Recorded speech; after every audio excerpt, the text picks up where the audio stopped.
தளபதி சொந்தங்கள் எல்லாருக்கும் வணக்கம். திமுகவின் தோல்விக்கு அவரோட ஆணவ பேச்சு, திமிர் பேச்சு தான் காரணம் அப்படின்றது இன்னுமே திமுக உணராமல் இன்னும் அதையே தான் பேசிக்கிட்டு இருக்காங்க. அப்படிங்கும்போது பார்க்கறதுக்கு நம்மளுக்கு பரிதாபமாக இருக்குது. ஒரு சைடு கோபம் வந்தாலும் இன்னொரு சைடு பரிதாபமாக இருக்குது. ஏன்னா இவங்க பேசுகிற ஆணவ பேச்சை நம்ம விச்சுவல் வாரியர்ஸ் எடுத்து பரப்பிடுறாங்க. அது மக்கள் மத்தியில் போய் சேர்ந்துருது.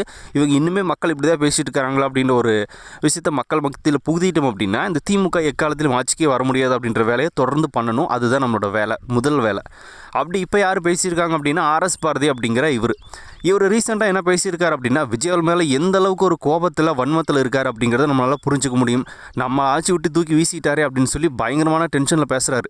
அதாவது நீ கோட் சூட்டு போட்டு வா, இல்லை கோட் சூட் போடாமல் வா, இல்லை கோவணம் கட்டிட்டு வா, எங்களுக்கு என்ன அப்படின்னு சொல்லி பேசிட்டு என்ன சொல்கிறார் அப்படின்னா வரும் அந்த நிலமை வந்தாலும் வரும், இனிமேல் கோவணம் கட்டிட்டு ஒருத்தர் வருவா, அவளும் நம்ம ஆட்சி செய்வா, அவனுக்கு ஓட்டு போகிறக்கு ஒரு கூட்டம் இருக்குது அப்படின்னு சொல்லி எந்த அளவுக்கு கேவலமாக பேசியிருக்காரு பாருங்களேன். அதாவது கோவணம் கட்டணும் கூட இனிமேல் அரசியலுக்கு வருவா, நம்மளை ஆட்சி செய்வா, அதுக்கு ஓட்டு போகிறக்கு ஒரு குரூப் இருக்குது அப்படின்னு சொல்கிறாரு. நம்ம என்ன கேட்குறோம் அப்படின்னா அப்போ கோவணம் கட்டவங்கெல்லாம் அரசியலுக்கு வரக்கூடாதா, ஆட்சி செய்யக்கூடாதா, அவனெல்லாம் பார்த்தோன்னா அந்தளவுக்கு கேவலமாக போயிட்டாங்களா அப்படின்னு தான் நம்மளுக்கு கேட்க தோணுது. இது எல்லாத்தையும் தாண்டி கோவணம் கட்டவும் கூட வருவா அப்படின்னா அப்போ இன்னுமே தமிழ்நாட்டை நீங்கள் கோவணம் கட்டக்கூடிய நிலமையில் தான் வச்சுருக்கீங்க அப்படின்னா என்னத்தை பார்த்தோன்னா ஆட்சி பண்ணி பிடிங்கி தள்ளிட்டீங்க அப்படின்றது நம்மளுக்கு தெரியலையே. கோவணம் கட்டுற நிலமையில் தான் இன்னுமே மக்களை வச்சுருக்கீங்க அப்படின்றது இவரே ஒத்துக்கிறாரு. அதே சொல்கிறாருல கோவணம் கட்டும் கூட நம்மளை ஆட்சி பண்ண வருவா அப்படின்னு.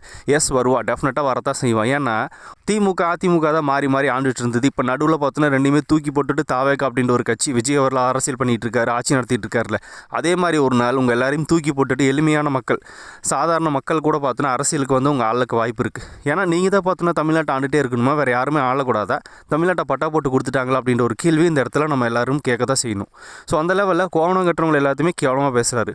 விவசாயிகள் கூட தான் பார்த்தோன்னா கோவணம் கட்டுவாங்க. அப்போ அவங்களெல்லாம் கேவலப்படுத்துகிறாங்களா அந்த நபர்கள் எல்லாமே வந்து அரசியலுக்கு வரக்கூடாதா, அரசியல் பேசக்கூடாதா, ஆட்சி செய்யக்கூடாதா, என்ன மாதிரியான திமிர் பேச்சு அப்படின்றத நீங்களே பார்த்துங்க.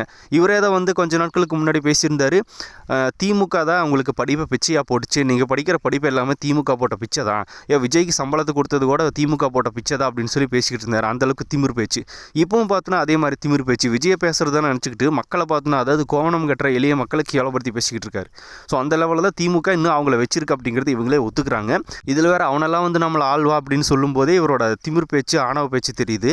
இதெல்லாம் வந்து என்ன சொல்கிறது அப்படின்னா கஷ்டப்படுற மக்களை வந்து ரொம்பவுமே கேவலமாக பார்க்குறது. இவங்கெல்லாம் வந்து பெரிய ஆளுங்க, அவங்கெல்லாம் வந்து ரொம்பவுமே கீழே இருக்கிறவங்க அப்படின்னு சொல்லி இந்த சாதிய பாகுபாடு மாதிரி தான் இது ஒரு மனநிலைமையும். இதெல்லாம் ஸ்டாலின் பார்த்துட்டு எப்படி இருக்காரு, இது என்ன ஆர்எஸ் பாரதியோட பேச்சு அப்படின்றது அவரெல்லாம் கேள்வி கேட்பாரா என்னன்றதே புரியல. ஸோ இவங்க தான் தமிழ்நாட்டை ஆண்டுகிட்டே இருக்கணும் அப்படின்னு பட்டா போட்டு கொடுத்தது யார் அப்படின்ற கேள்வியை நம்ம கேட்கணும். இனிமேல் இவங்க பேசக்கூடிய அநாகரிகமான பேச்சுகள், ஆணவ பேச்சுகள் தான் விச்சுவல் வாரியர்ஸ் மிக முக்கியமாக கொண்டு போய் மக்கள்கிட்ட கடத்தணும். அதை கடத்தினாலே போதும், திமுக காலி. அதை நம்ம தொடர்ந்து பண்ணுவோம். ஸோ இவர் பேசியிருக்கிற இந்த திமிர் பேச்சுக்கு உங்களோட பதில் என்ன அப்படிங்கிறது கமெண்ட்டில் ஷேர் பண்ணிட்டு போங்க.